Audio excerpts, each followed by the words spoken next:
오늘 또 질문해 보겠습니다. 천국 백성 된 표지가 무엇일까요?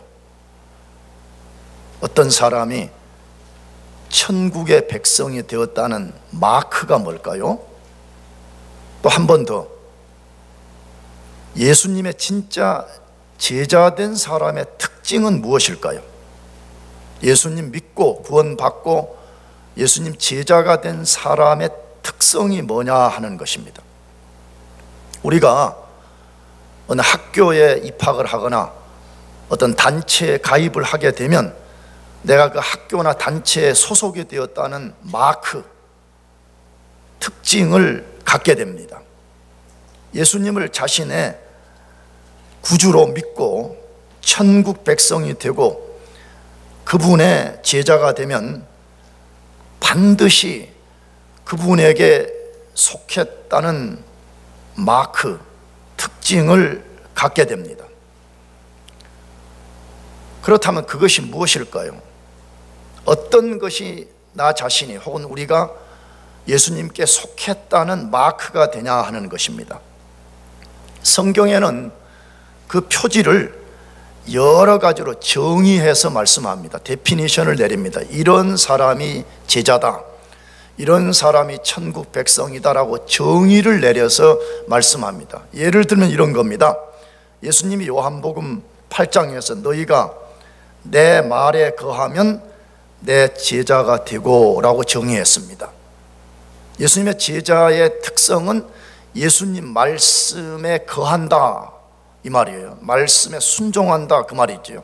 또 하나 요한복음 15장 8절에 보면 너희가 과실을 많이 맺으면 내 제자가 되리라 라고 정의를 내렸습니다. 정의, 이런 사람이 나의 제자다, 천국 백성이다, 이런 사람이 천국 백성의 마크다, 이렇게 정의해서 말씀했습니다.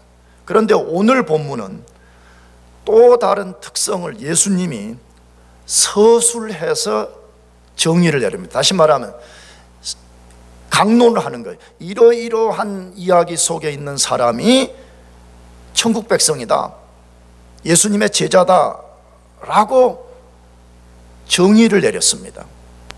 그렇다면 오늘 본문에 근거해서 천국 백성 된 표지가 뭐냐는 거예요. 진짜 예수님의 제자가 되었다는 표지가 뭐냐 하는 것이에요. 그것은 염려에 사로잡히지 않는 것입니다. 다른 말로 하면 과도한 근심에 사로잡히지 않는 삶을 사는 것입니다. 이 말을 주의해서 들어야 됩니다. 천국 백성이 되면 그 순간부터 어떤 염려도 생기지 않는다는 말이 아닙니다. 천국 백성도 그리스도의 제자들도 염려가 생깁니다. 염려할 수 있습니다. 그러나 큰 차이점이 하나 있는데 그것은 염려가 생겼을 때 염려에 사로잡히지 않습니다. 혹은 염려에 사로잡혀서 염려의 종으로 살지 않게 되는 것, 그것이 그리스도의 제자된 매우 중요한 표지라 그렇게 말씀하고 있습니다. 그렇다면 왜 천국 백성들은 반드시 염려를 극복할 수 있을까요? 다시 말하면 천국 백성들은 왜 우리 삶에 찾아오는 염려들을 극복할 줄 알아야 되냐 하는 것이에요. 그 이유는 염려의 파괴성 때문입니다. 염려의 위험성 때문입니다. 염려는 굉장히 파괴적이고 매우 위험하다고 성경이 말씀합니다. 그래서 예수님이 염려의 파괴와 위험성을 알리고 그것을 극복하는 원리를 말씀하기 위해서 마태복음 6장 25절에서 34절까지 총 10절을 할애했습니다. 몇 절 할애했다고요? 10절. 보편적으로는 성경의 어떤 말씀의 한 주제를 많은 양을 할애해서 말씀한다는 것은 그것이 매우 중요하기 때문에 그런 것입니다. 근데 그 10절 안에 염려라는 단어를 6번이나 말씀하고 있습니다. 나가서 예수님이 염려라는 그 단어 자체를 통해 가지고 염려가 얼마나 위험하고 파괴적인가를 우리에게 말씀하고 있습니다. 우리 단어도 그렇지만 이 신약 성경이 쓰여진 헬라어 단어 염려라는 이 단어를 영어로 번역하면 이렇게 됩니다. To be drawn in different direction, 이 말입니다. 그러니까 이 말을 이 번역해 놓은 것을 우리가 좀 더 의미를 부여하면 무슨 말이에요? 염려라는 것은 방금 그 영어 서술처럼 우리 자신을 양옆으로 이렇게 끌어당겨 가지고 우리를 찢어버리고, 그 찢어버림으로 인해서 우리가 파괴적인 상태에 떨어진다. 이것이 헬라어 염려라는 원래 단어가 품고 있는 것입니다. 그러니까 염려하면 어떻게 된다는 거예요? 우리도 모르는 사이에 그 염려가 우리 존재를 양쪽으로 끌어당겨 가지고 우리 존재를 분열시키고 파괴시키고 그렇게 만든다는 것이에요. 만일에 우리가 염려에 사로잡히면 어떻게 된다는 거죠? 근심하고 낙심하고 절망하고 두려움에 빠져서 정상적 생활을 하지 못하게 되고 정상적 판단을 할 수가 없고 우리가 하나님을 집중해서 바라볼 수 없는 상태에 빠지게 된다는 것입니다. 그렇게 되면 어떻게 되는 것이에요? 우리 자신은 말할 것도 없고 염려에 사로잡힌 사람 자체가 다른 사람에 대해서 매우 부정적 태도를 갖게 되는 것입니다. 근데 가장 큰 문제는 뭐냐? 좀 전에도 말씀드렸지만 하나님을 신뢰하지 못해요. 누구를 신뢰하지 못한다고요? 하나님을 신뢰하지 못해요. 하나님을 신뢰하는 믿음을 발휘할 수가 없어요. 염려에 사로잡히면 누구라도 그래요. 왜? 염려 그 자체가 인간을 그렇게 만들어버리기 때문에 하나님을 바라보고 하나님을 의지하는 믿음을 발휘하지 못하게 만들어버린 거예요. 그러면 그 결과는 뭐예요? 우리 영혼이 숨을 쉴 수가 없어요. 쉽게 말하면 우리 영혼이 죽게 되는, 우리 영혼이 고갈되는 것이에요. 그러면 우리 존재가 병들고 우리 존재가 예수를 믿는다고 말로는 하지만 실상은 예수 안 믿는 사람들과 다를 것이 하나도 없이 살게 된다는 것이에요. 그러므로 예수님을 구주로 믿는 제자들은 염려를 극복하는 원리, 염려의 해독제를 분명히 알고 있어야 됩니다. 염려에 뭘 알아야 된다고요? 해독제. 우리가 어떤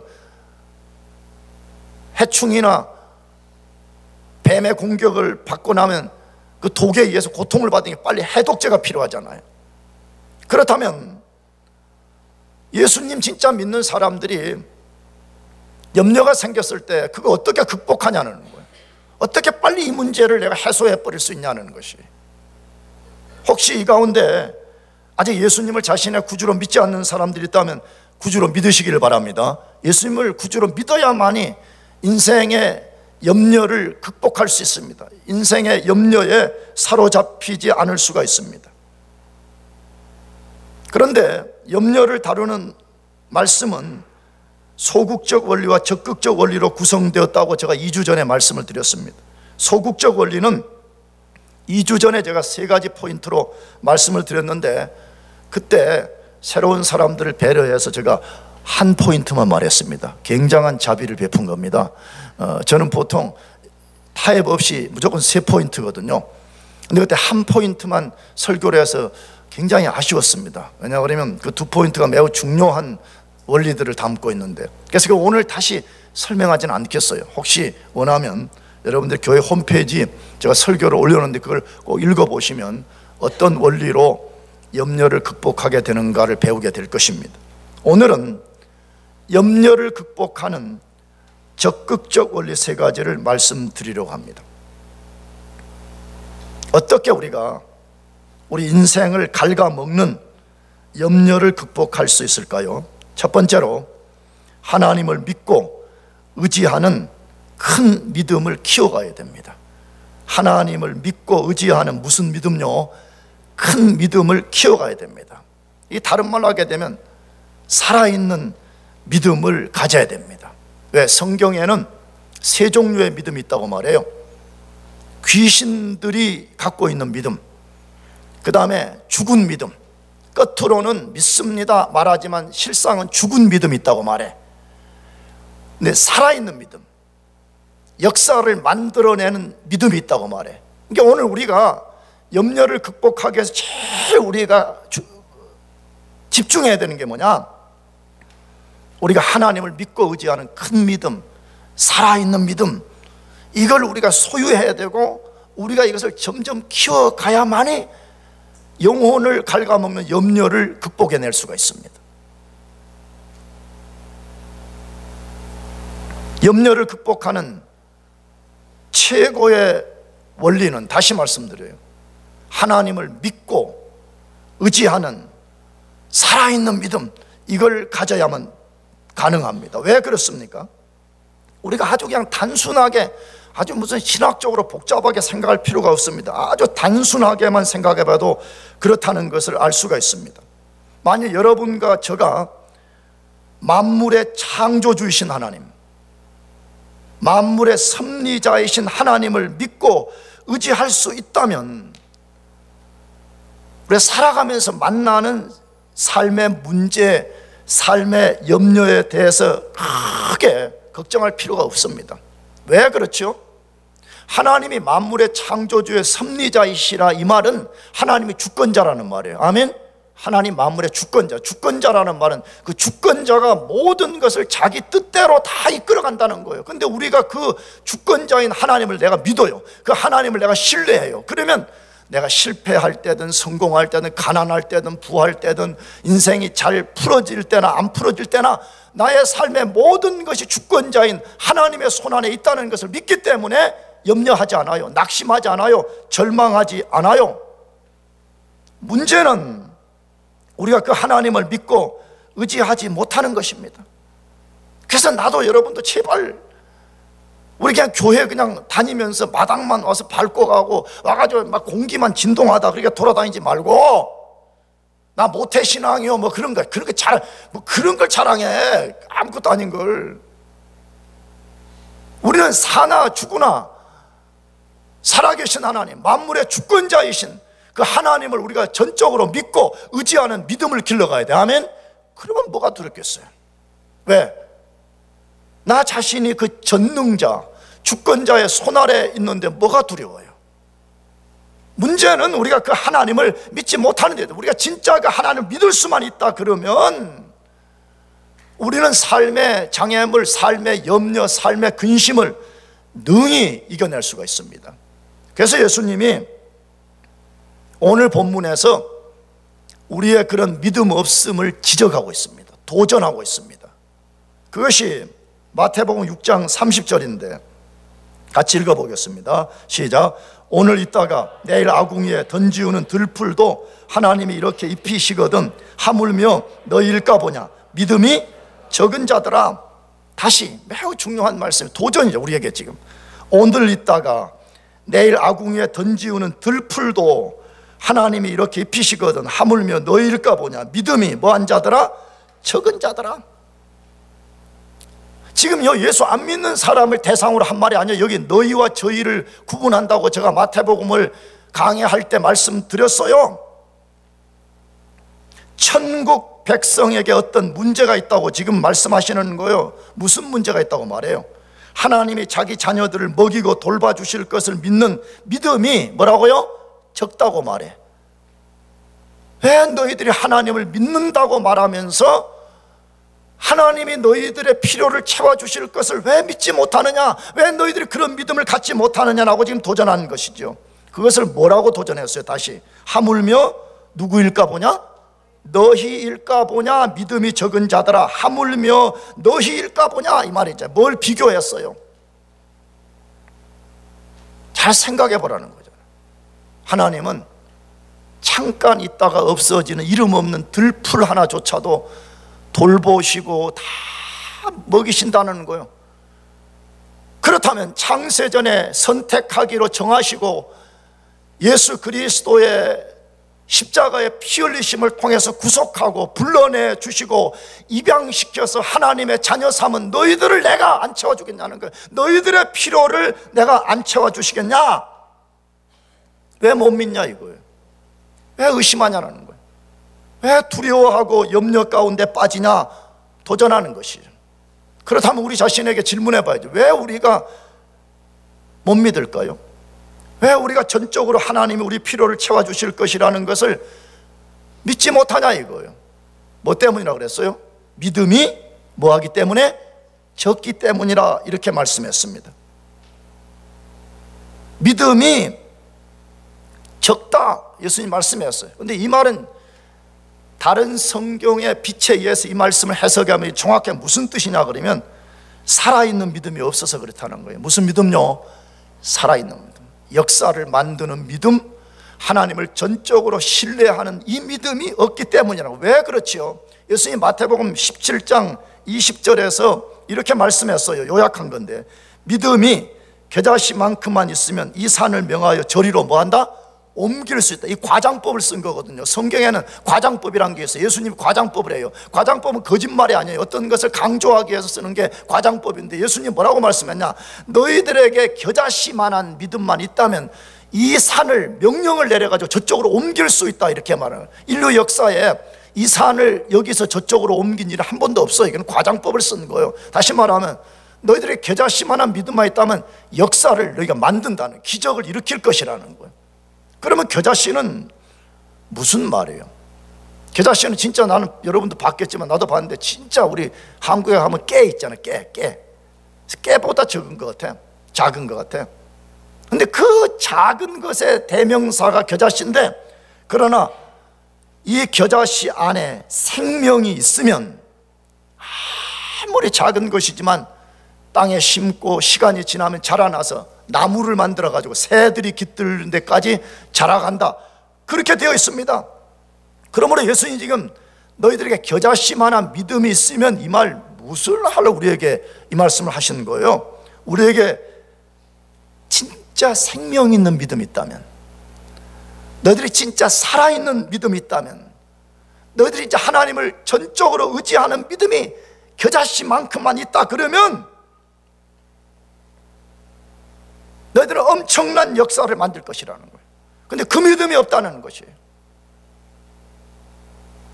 겉모습은 믿음이 있는 것처럼 보여지지만 실제로는 겨자씨만한 믿음도 없다는 거예요. 그렇기 때문에 하나님을 신뢰하지 못하고 하나님을 의지하지 못하니까 삶의 어려움이 찾아오면 염려하고, 염려에 사로잡혀서 마음과 존재가 갈기갈기 찢어버려진 상태로 살게 된다는 것이.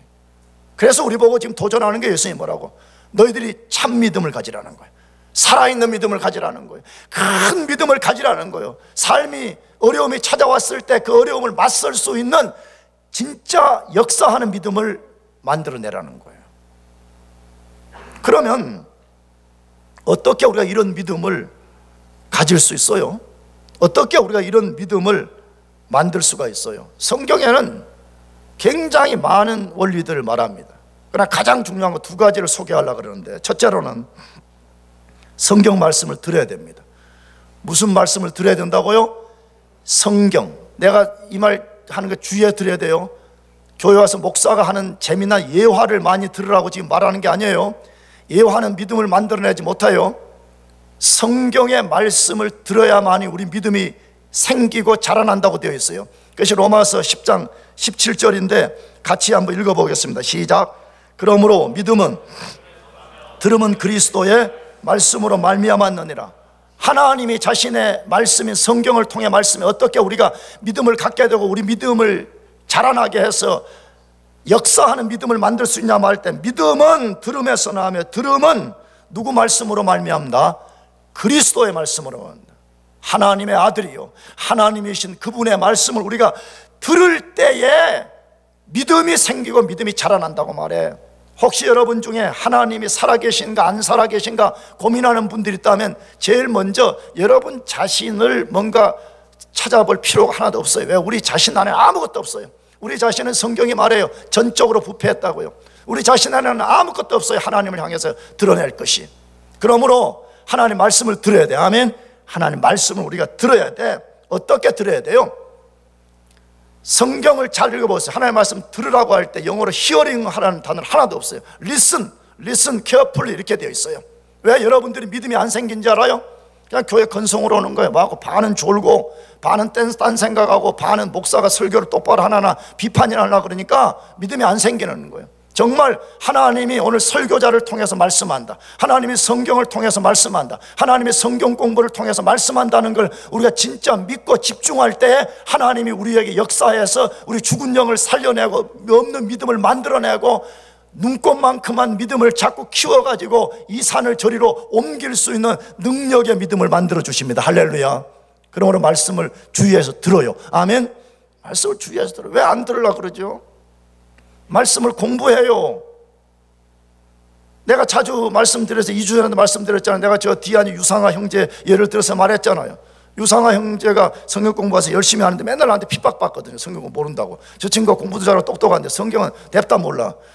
그러나 내가 항상 공격해놓고 나서 미안해서 내가 사과를 구해요. 상아, 그런 당신 케미스트리 박사 공부하는데 나를 거의 끄들어 놓고 만약에 케미스트리에서 물어보면 나도 아무것도 모르면 당신이 나한테만 목사님 이렇게 바보냐고 따라하라고. 나는 아무것도 모릅니다. 뭐 이렇게 될 거라고 내가 그렇게 말. 당연한 논리 아니에요? 아니 내가 케미스트리에서 들어본 적도 없는데 내가 뭘 알겠어요? 마찬가지 성경에 대해서 들어본 적도 없고 공부해 본 적도 없다 그러면 어떻게 성경에 계시된 하나님을 알 수가 있는 거예요?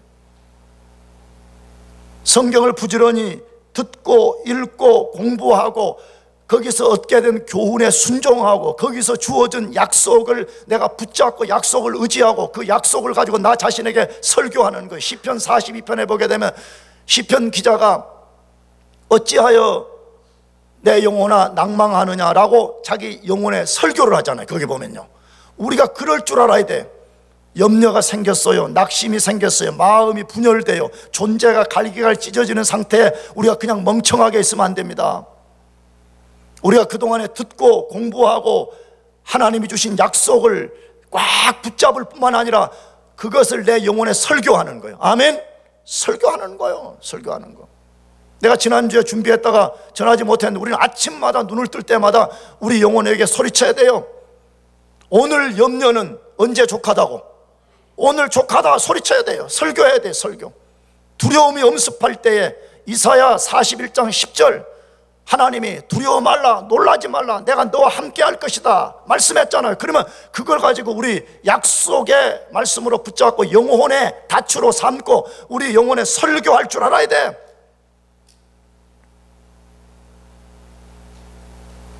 그럴 때에 믿음이 생기는 거예요. 믿음은 눈에 보이지 않는 영적 세계를 보는 안경입니다. 난 굉장히 눈이 안 좋아서 이렇게 벗으면 저 뒤에 상하 형제나 모니터 글이 안 보이거든요. 전혀 안 보여요, 진짜. 그러나 이 안경을 딱 쓰면 정확하게 보입니다. 지금. 여러분, 영적 세계, 하나님은 살아계십니다. 아멘. 그 하나님을 보는 것은 우리의 이성과 우리의 지혜로 되는 것이 아니에요. 믿음이라는 안경을 낄 때만이 그 하나님이 살아계시는 것이 보여지고 이 세상은 눈에 보이는 물질의 세계로만 되어 있지 않다는 걸 분명하게 알게 돼요. 근데 어떻게 그 믿음이 생기느냐? 하나님 말씀을 들어야 돼요. 하나님 말씀을 읽어야 돼요. 하나님 말씀을 공부해야 돼요. 하나님 말씀에 순종해야 돼요. 하나님의 약속을 붙잡아야 돼요. 때로는 필요하다면 하나님 말씀을 내 영혼에 설교할 줄 알아야 돼요. 그럴 때 우리 속에 불같은 믿음이 생겨서 아무리 낙심되고 염려되는 상황에도 우리가 그것을 이겨낼 수 있습니다. 두 번째, 염려를 극복하는 원리는 무엇이냐? 믿음을 만드는 기도에 힘을 써야 됩니다. 뭐에 힘 써야 된다고요? 기도에 힘을 써야 됩니다. 그것을 마가복음 9장 29절에서 말씀하는데 같이 읽어보겠습니다. 시작. 이르시되 기도 외에 다른 것으로는 이런 종류가 나갈 수 없느니라. 다시 이르시되 기도 외에 다른 것으로는 이런 종류가 뭐 할 수 없어요?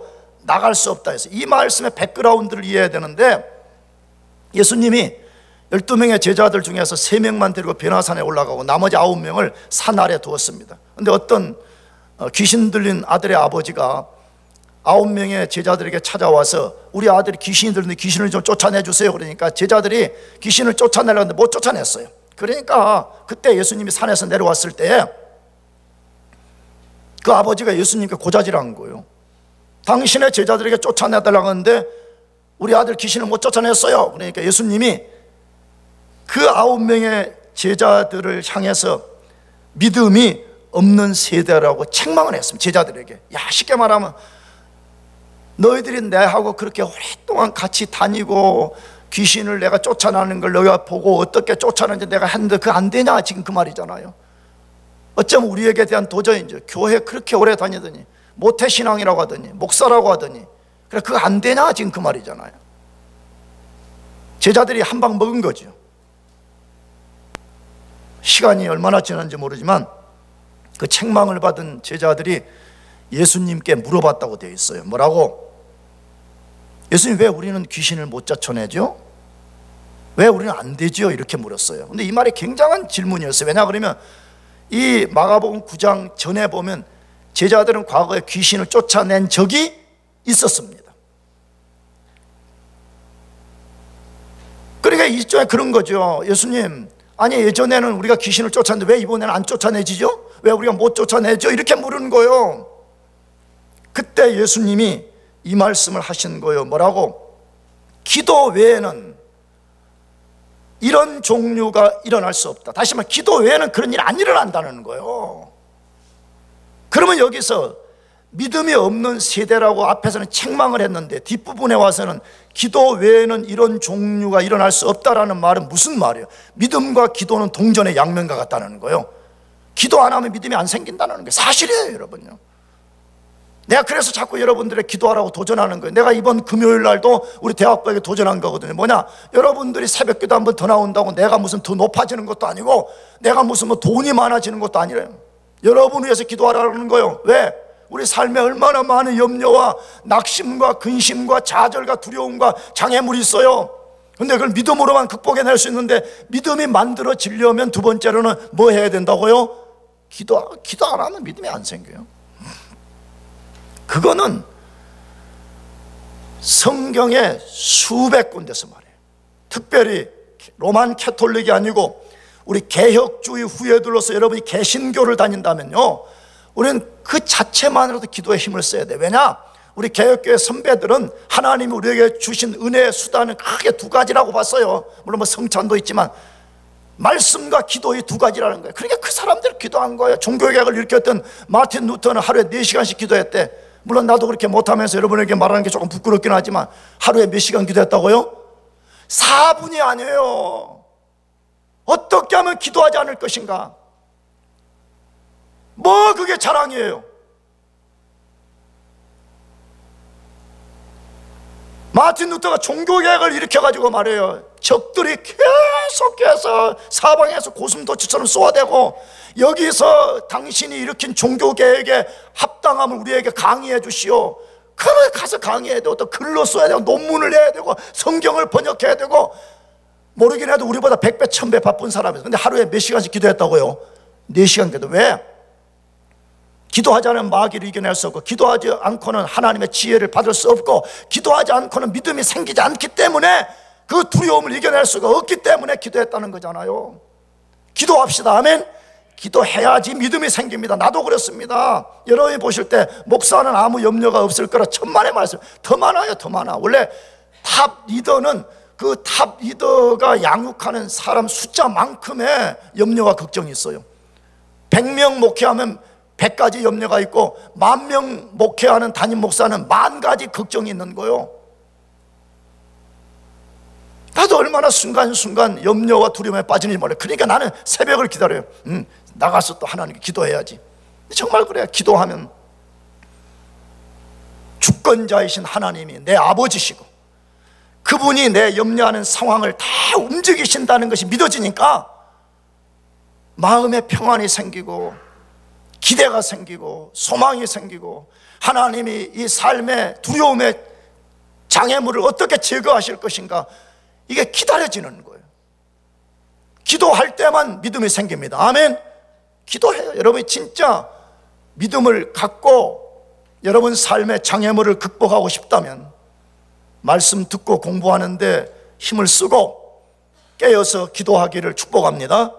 두 번째로, 우리가 어떻게 염려를 극복할 수 있어요? 우리를 신실히 돌보시는 하늘 아버지를 알아가야 됩니다. 우리를 신실하게 돌보시는 어떤 아버지를 알아가야 된다고요? 하늘 아버지, 하늘 아버지를 알아가야 돼. 하늘 아버지, 하늘에 계신 우리의 아버지를 알아가는 것이 매우 중요해요. 예수님은 오늘 본문에서 하나님의 자녀들이 염려에 사로잡히는 또 다른 이유를 말씀해 주고 있습니다. 그것이 뭐 때문이래요? 하나님을 잘 모르기 때문이라고 말해. 무슨 말이에요? 하나님이 어떤 속성, 하나님이 자기 자녀들에게 어떤 일을 해 주시는지를 모르기 때문에 염려가 생기고, 그 염려가 생기지만 그 하나님을 모르니까 그 하나님께 자기 문제를 해결할 수 없기 때문에 오히려 그 염려가 자기를 사로잡아서 자기가 염려의 종이 된다, 그렇게 말씀하고 있습니다. 그것을 마태복음 6장 31절에서 32절로 말씀하는데 같이 읽어보겠습니다. 시작. 그러므로 염려하여 이르기를 무엇을 입을까 하지 말라. 이는 다 이방인들이 구하는 것이라. 너희 하늘 아버지께서 이 모든 것이 너에게 있어야 할 줄 아시느니라. 할렐루야. 예수님이 아주 단호하게 지금 우리에게 도전하고 있는 거예요. 지금요. 뭘 우리에게 아주 냉혹하게 도전해요? 무엇을 먹고 살 것인가 하는 염려는 그리스도인들에게 해당되는 것이 아니라고 말해요. 지금요. 나 뭐 먹고 살아야 되지요? 나 앞으로 직장 뭐 얻어야 되지요? 그런 것에 사로잡혀서 존재가 갈기갈기 찢어지는 것은 그리스도인들에게 해당되는 것이 아니고 이방인들, 다시 말하면 예수님을 믿지 않는 불신자들에게 해당하는 것이라고 말합니다. 그렇다면 왜 먹고 사는 염려가 그리스도인들에게 해당될 수 없다고 예수님이 말씀하시는 거예요? 그 이유가 뭐라고요? 다시 본문에 뭐라 그랬어요? 예수님이 너희 하늘 아버지께서 이 모든 것이 너에게 있어야 할 줄을 뭐한다? 아신다 그랬어요. 굉장히 중요한 약속의 말씀이죠. 너희 하늘 아버지께서 이 모든 것이 너에게 있어야 될 줄을 아신다라고 말씀했습니다. 하늘에 계신 하나님 아버지께서 우리에게 무엇이 필요한지를 정확히 알고 때를 따라서 그것들을 공급해 주신다고 말씀해요. 절대적 사실입니다. 여러분 그것을 믿으십시오. 아멘. 그걸 진짜 믿으십시오. 나는 뭐 위대한 목사도 아니고 뭐 엄청난 경험을 가진 목사도 아니기 때문에 뭐 여러분에게 내 경험, 간증을 말하는 것이 너무 한정되고 아주 작은 것에 불과합니다.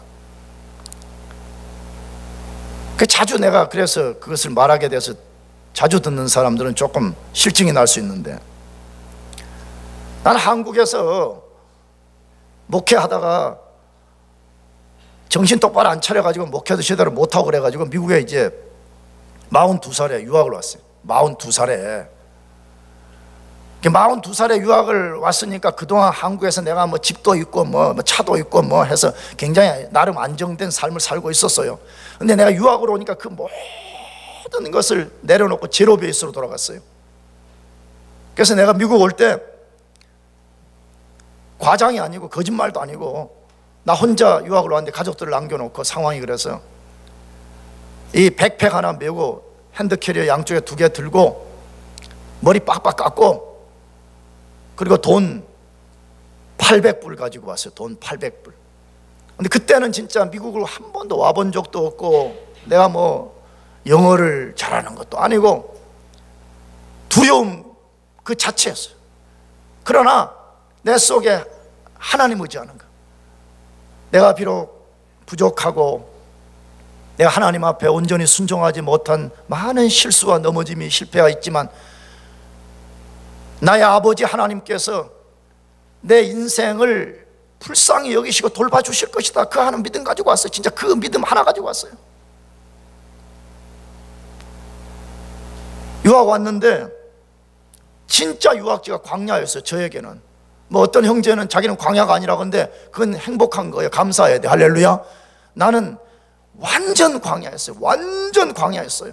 그건 말하려면 끝도 없어. 맨날 나는 울면서 살았어. 울면서 살았어. 나는 유학 다니면서 3년 6개월 동안 울면서 지냈어. 울면서 지냈어. 내가 그때 말했잖아요. 얼마나 많이 슬퍼서 울고 고통스러워서 울고 외로워서 울고 분이 나서 울고 돈이 없어 울고 막 그래가지고 한 번은 우리 아들 학교 운동장에 가가지고 요즘처럼 폼나는 무슨 뭐 셔츠도 없어가지고 스포츠 셔츠도 없어가지고 한국에서 입던 하얀 런닝 있잖아요. 아빠들이 입는 긴팔인 거 이거 그거 입고 운동장을 빙빙빙 도는데 눈물이 얼마나 났는지.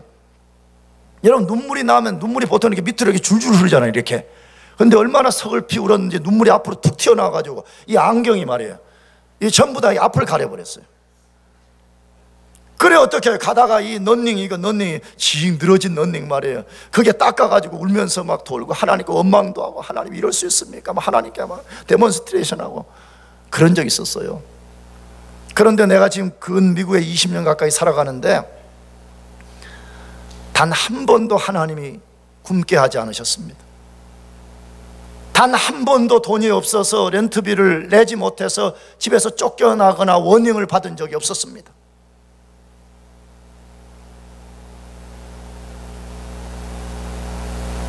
우리 하나님, 그분이 나에게 있어야 될 것, 나에게 필요한 것을 정확하게 아시고 하나님께서 채워주셨습니다.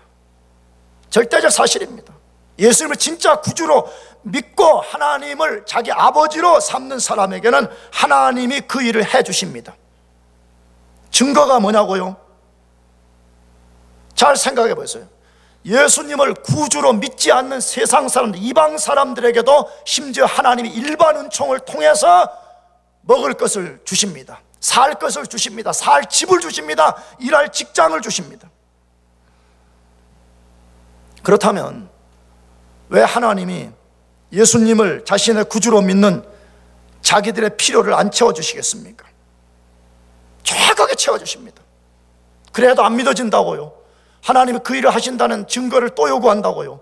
증거를 말하고 싶습니다. 여러분이 지금 굶어 죽지 않고 여기 살고 있는 자체가 증거입니다. 할렐루야. 만일 우리가 행한 대로 하나님께 받는다, 우리가 행한 대로, 내가 말하는 것은 여러분이 상대적으로 사람들에게 행하는 것을 말하는 게 아니에요. 여러분과 제가 하나님 앞에서 행한 대로 만약 우리가 받는다 그러면 우리는 벌써 굶어 죽었을 것입니다. 행한 대로 하나님으로부터 우리가 받아야 된다 그러면 우리는 벌써 지옥 가고 말아야 될 겁니다. 그래도 증거가 부족하다고요? 또 다른 증거를 말하고 싶습니다. 기도하지 않는데도 필요가 채워지는 것이 증거입니다. 내가 보기엔 우리 교회 교인들은 내가 여러분을 위해서 기도하는 것만큼 더 기도하지 않아. 내가 여러분의 영혼을 걱정하면서 기도하는 것처럼 더 기도하지 않아. 기도하지 않는데도 하나님이 좋은 것을 주십니다. 뭘 말하는 거예요? 하나님이 우리 필요가 무엇인가를 정확하게 알고 계신다는 거예요. 심지어 우리가 구하지 않는데도 하나님께서 우리 필요를 채워주신다고 말씀해요. 그러므로 염려를 극복하는 최고의 해독제는 하나님을 알아가는 것입니다. 하나님을 알아가기를 축복합니다. 그분이 어떤 속성을 가졌으며 그분이 자기 자녀들에게 어떤 일을 해 주시는지를 알아가야 됩니다. 잘 생각해 봐요. 여러분들이 부모를 떠나서 이 수억 만리 타국에서 공부하면서도 학비 때문에 염려에 사로잡혀서 학교를 못 가는 날이 없잖아요. 왜 그래요? 비록 내 부모님들이 경제적으로 어려운 속에 있지만 그래도 매 학기 내 학비를 보내주시고 내 생활비를 보내주실 것이라는 것을 알고 신뢰하기 때문에 그러잖아요. 다시 우리 부모가 돈 보내줄까 안 보내줄까 걱정이 돼가지고 너무 염려가 심해가지고 학교도 못 가는 상태에 빠진 사람 아무도 없잖아요. 왜 그렇다고요?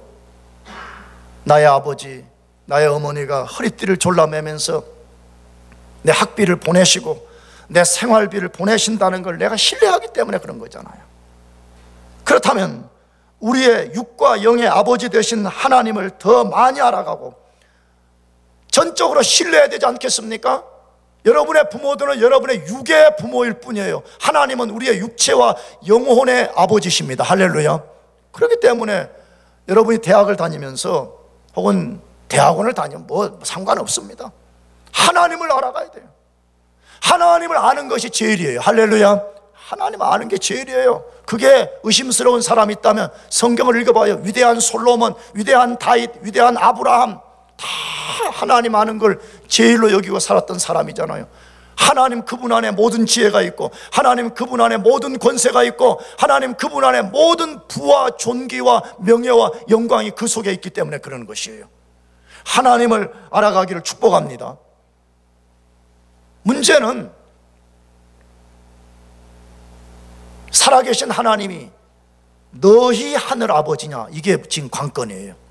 무슨 말이에요? 분명히 너희 하늘 아버지께서 그렇게 말했는데, 여러분은 진짜 하나님이 여러분의 아버지시냐 이 말이에요.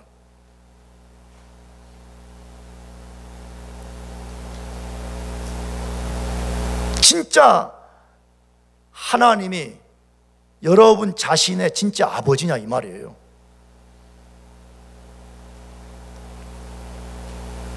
하나님이 진짜 여러분의 아버지로 믿고 의지하고 사는 사람들은 하나님을 더 알아가시길 축복합니다. 그러나 우리 가운데 교회는 나오지만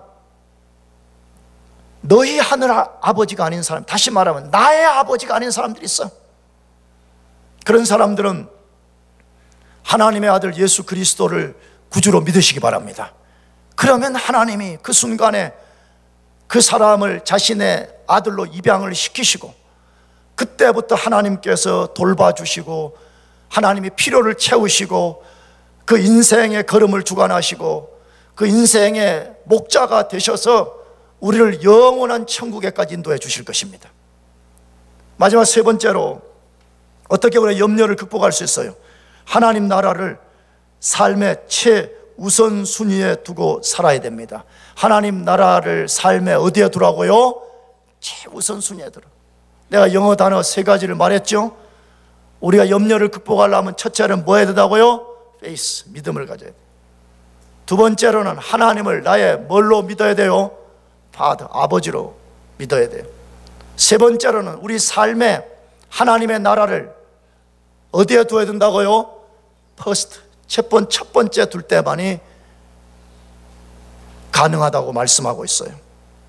예수님은 여호와 하나님이십니다. 믿으시기 바랍니다. 만왕의 왕이십니다. 그분이 염려를 극복하는 또 다른 비결을 말씀하셨습니다. 그것이 뭐라고? 마태복음 6장 33절 같이 읽어보겠습니다. 시작. 그런즉 너희는 그의 나라와 그의 의를 구하라. 그리하면 이 모든 것을 너희에게 더하시리라. 굉장히 중요한 말씀. 우리 마음에 깊이 새기고 영혼의 다추로 삼고 약속의 말씀으로 주장하고 살아야 되는 말씀인데, 이 말씀은 이중 구조로 구성이 되어 있습니다. 첫 번째는 어떤 구조예요? 예수님이 우리를 부르신 목적이 있다고 말해요. 그 목적을 우리가 바르게 행하면 이 세상 사람들이 염려하고 걱정하는 그 문제를 예수님이 다 해결해 주겠다고 약속하는 구조로 되어 있어요. 예수님이 우리를 부르신 목적은 뭐지요? 하나님을 우리 삶의 최우선순위에 두라는 거예요. 하나님을 우리 삶의 어디에 두라고요? 최우선순위에 두라고. 내가 다시 말씀드려요. 우리는 하나님이 불러주지 않으시면 아무도 예수 믿을 수 없습니다. 로마서 3장에 분명히 말씀합니다. 18절 이하에 아무도 하나님을 찾는 사람이 없다고 되어 있습니다. 아무도 하나님을 찾을 수가 없어요. 우리는 죄로 영혼이 죽어버렸고 우리는 전적 부패 상태에 있기 때문에 우리 스스로는 하나님을 찾을 수가 없는 존재가 되어버렸어요. 그러므로 여러분이 지금 예수님을 믿는다거나 혹은 아직은 믿지 않지만 이 교회의 발걸음을 딛고 있다는 것은 하나님이 여러분을 불러주셨기 때문에 가능한 것이에요. 아무도 부름받지 않고는 예수님을 믿을 수가 없어요. 그러면 예수님이 왜 하나님이 우리를 불러서 예수 믿게 하셨냐 하는 거예요. 그거는 하나님 나라를 위해서 살라는 거예요. 무슨 나라를 위해서 살라고? 하나님 나라. 하나님을 여러분 삶의 우선순위에 두라는 거예요. 최우선에 두라는 거예요. 하나님을. 여러분, 우리가 어떤 일에 우선순위를 두면 어떻게 되지요? 우리 삶이 우선순위에 둔 것에 모든 삶이 조종이 되잖아요. 내가 연애를 하는데 썸을 타기 시작해요. 그러면 그때부터 어떻게 되죠? 그 모든 것이 거기에 우선순위가 있는 거잖아요. 공부가 뭐가 필요 없어요. 그러면 롱디고 뭐 가서 만나야 되잖아요. 그렇잖아요. 밤이고 뭐가 상관없어요. 배가 고프든 말든 상관없어요. 뭐 해야 돼요? 썸 타는데 나가야 되잖아요. 그렇잖아요. 아멘.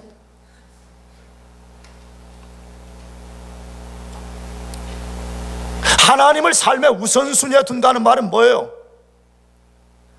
나 삶의 모든 중요성, 가장 우선된 것을 하나님께 둔다는 게, 아멘. 그렇게 살아야죠. 글쎄, 여기 오늘 처음 온 사거나 1학년들 아직 목사님 잘 몰라서 그런데 목사님 무지하게 좀 세게 말하는 편이거든요.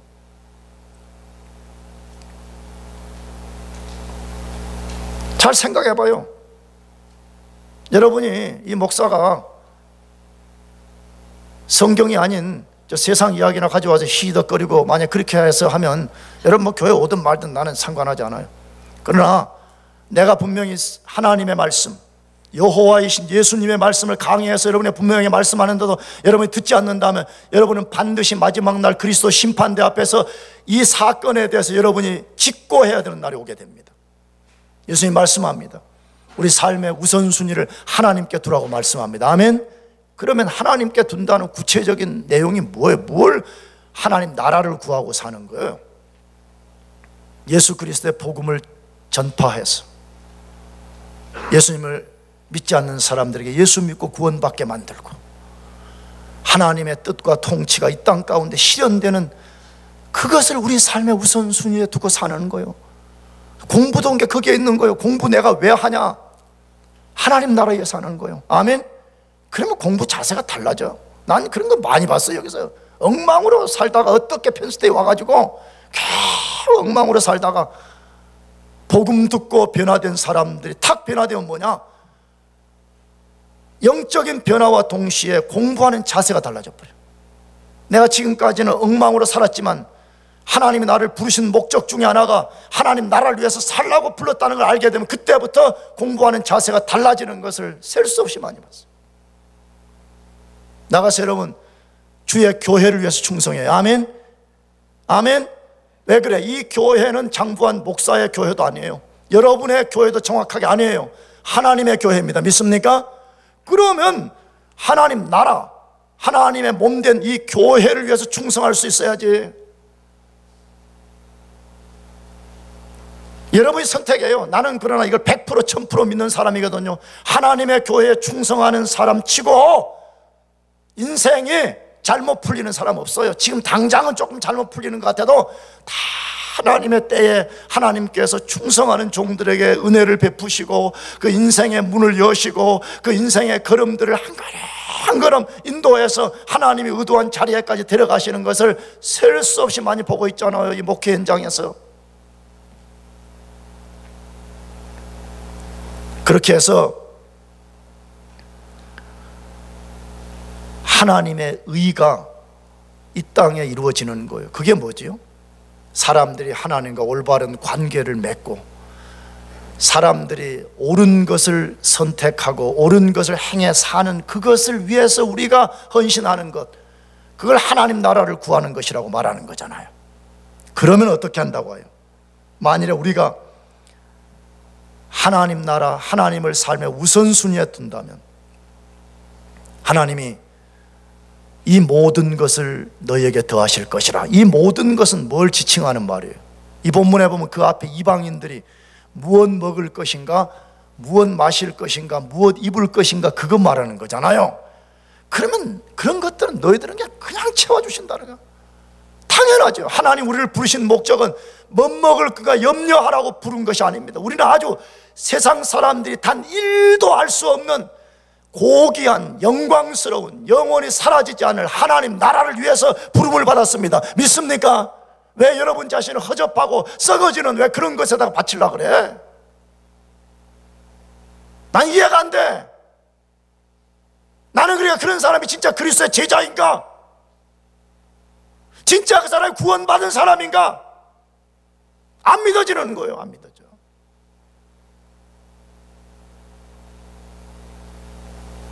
내 이야기를 하나 가지고 마치려고 그래요. 내 이야기는 별로 중요하진 않지만, 나는 너무너무 부족한 목사지만 나는 삶의 위기가 찾아오거나 삶의 염려가 찾아올 때 내가 하나님 앞에 취하는 중요한 원리가 하나 있습니다.